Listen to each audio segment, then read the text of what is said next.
আসসালামু আলাইকুম ওয়া রাহমাতুল্লাহি ওয়া বারাকাতুহু। এখন কথা বলবো হিউম্যানিটেরিয়ান প্রোটেকশন নিয়ে। আমরা প্রায় দেখি অ্যাসাইলামের সঙ্গে হিউম্যানিটেরিয়ান প্রোটেকশন যুক্ত হয়।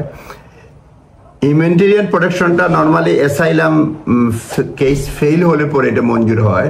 Asylum seeker who does not meet the criteria of for a grant or refugee status will be considered humanitarian protection. যদি না হয় তখন তারা তাকে হিউম্যানিটেরিয়ান প্রোটেকশন দেওয়া যায় কিনা হোম বিবেচনা করে।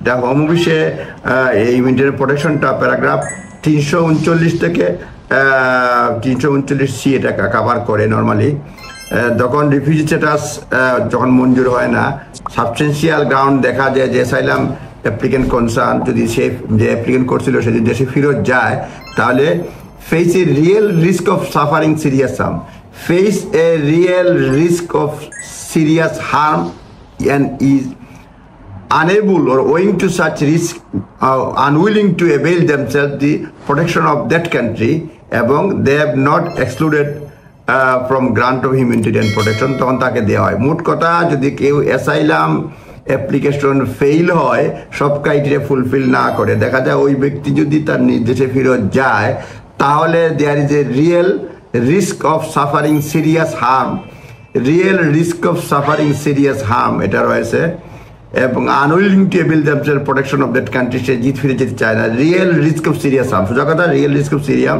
হার্ম। তবে বলছে যে সিরিয়াস হার্মটা কি তাহলে? হ্যাঁ, death penalty or executions, unlawful killing, death penalty or execution, unlawful killing, serious মানে 339 সি এখানে বঙ্গা দেওয়া হয়েছে যে death penalty or execution, unlawful killing, torture or inhuman or degrading treatment or punishment of a person in the country of return or serious or individual threat to a civilian life or a person by reason of indiscriminate violence in the situation of internal armed conflict. যদি দেখা যায় যে কেউ serious risk of harm যদি থাকে, serious মানে risk of harm যদি থাকে তাহলে তাকে হিউম্যানিটেরিয়ান প্রোটেকশন দেওয়া হয়। তো হিউম্যানিটেরিয়ান প্রোটেকশনটা হলো কি? দেখা গেল সে যদি ফেরত যায় তাহলে ডেথ পেনাল্টির শিকার হতে পারে, এক্সিকিউশনের শিকার হতে পারে, আনলফুল কিলিংয়ের শিকার হতে পারে, টর্চার অথবা ইনহিউম্যান ও ডিগ্রেডিং ট্রিটমেন্ট ও punishment of a person in the country of return এটা হতে পারে, ও serious individual threat to civilisation হতে পারে, মিলিটারি কনফ্লিক্টের মধ্যে মানে পড়তে পারে, আর্ম কনফ্লিক্টের মধ্যে হতে পারে। এইসব বিষয়ে যদি অ্যাসাইলাম মঞ্জুর না হওয়ার পরে এইসব কারণে যদি ভিকটিম হন তাহলে তাকে হিউম্যানিটেরিয়ান প্রোটেকশনের আন্ডারে তাদের ভিসা গ্রান্ট করা হবে এবং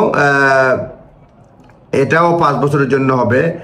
necessary person risk serious harm specific reason হতে হবে না, এটা যে কোনো কারণেই হতে পারে, যে প্রমাণ করতে হবে সিরিয়াস হার্ম তার হবে যদি ফেরত যায়। যেমন ধরেন ইরাকে সিভিল ওয়ার, অনেকে চাইলাম তার ইমিডিয়েট প্রোটেকশন দেওয়া হয়েছে কারণ এখানে ওয়ার ছিল, যেগুলো গেলেই ফেরত গেলে মারা যেতে পারতো। সুতরাং আপনারা যদি কেউ